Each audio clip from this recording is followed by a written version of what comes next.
Big data is the hot smoking big deal these days, but we're going to talk to you about little data. Little data are tremendously useful. They are, in fact, the foundation of the fact-driven recruiting revolution. And it is a revolution in talent management, and we are pleased to be part of it. The day is coming when guessing will be replaced by facts in talent management decision.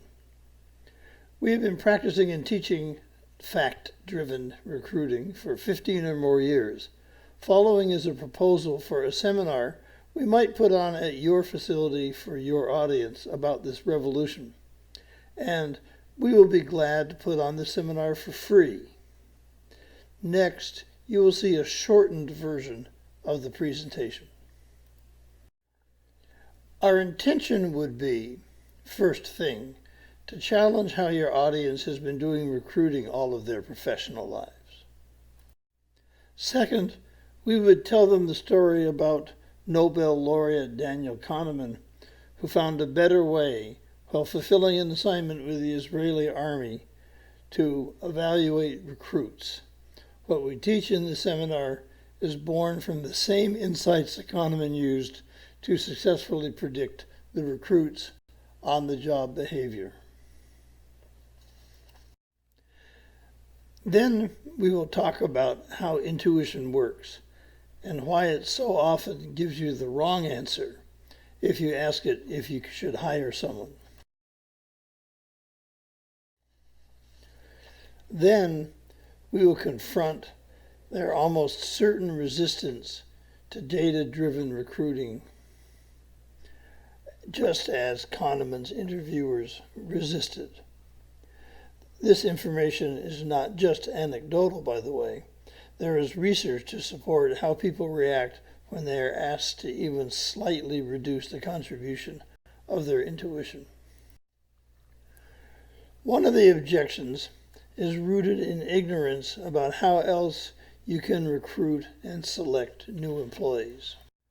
Unstructured employment interview is the fancy name for what most everyone does. We will teach how to do structured behavioral interviews. The structured interviews are just above the significance line for statisticians. Unstructured interviews fall below that line. Graphology, by the way, has a validity of 0.02. Let's jump to the end of the story that we tell in the seminar. You want people to perform? Ask them all the same questions. Measure their answers in a consistent way. Get rid of the fog of interviewing by making the story that the numbers tell very, very clear. We'll take your managers back to the top. What is our goal? To hire the right employees who show up when the work needs to be done and are acquired for a reasonable price. What kind of people do they need to hire in order to be successful? Successful employees do their assigned jobs to or above standard. They fit and contribute to the organization's culture. They stay as long as you want them to stay, and they are as promotable as you want them to be. What are the rules around measuring candidates? They are few and they are simple. First, be specific. Second, measure behavioral stuff, not fuzzy stuff. Be precise. Measure one behavior at a time. You cannot give Superman a single grade for flying faster than a speeding bullet and leaping over tall buildings in a single bound. Break each single event requirement into a 1 to 5 scale so you can articulate how much of this requirement the person has. Measure what actually impacts whether the new employees will perform well and stay. We know, for instance, that employees don't quit their jobs, they quit their bosses.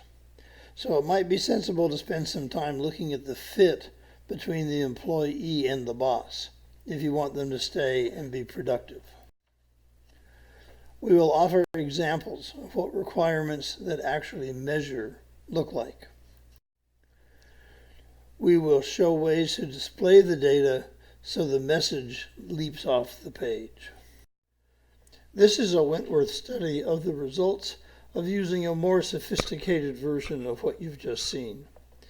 Each column is a search. The black horizontal line is what hiring managers consider to be qualified. The red line is the average score across 35 or so requirements for each job of the individuals who were hired into the jobs. So the folks who got hired in this study met or significantly exceeded what the hiring managers wanted 94% of the time. This is a lot better than flipping a coin. Your audience might want results like these. End of lecture. Now we put them to work. First, how do you decide what job to fill? If you are in an early stage company, you are inventing the organization. There's no structure, no org chart yet.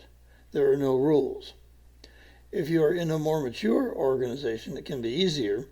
You probably have an org chart and you know where you have a vacancy or someone quit, leaving a position vacant. Peers will share. Then we will add our guidance. Peers will share about how to create the requirements for a job. And we will add our guidance. And a little more guidance. Peers will share how they find candidates. And we will share our guidance. And more. How do you interview? Peers will tell the group what they do. And we will suggest a few ideas. Now you have all this information, and this is where the fog usually sets in. Too much confusing information. Clarity is the hiring manager's lifeline. We don't think intuition is useless, by the way. We will tell the audience that we think that intuition and the data need to agree. If they don't, the person being considered should not be hired. If they follow these science-based methods, they will get the results that we get, a very high percentage of success with their hiring. This is John Wentworth. I hope that you see value in this for your audience. I do, and I'd like to share that value. I've been an entrepreneur since 1982, by the way, so a lot of what I teach is drawn from my own experiences. Oh, and did I mention that we would do this for free? I think I did. Thank you, and I hope to see you soon.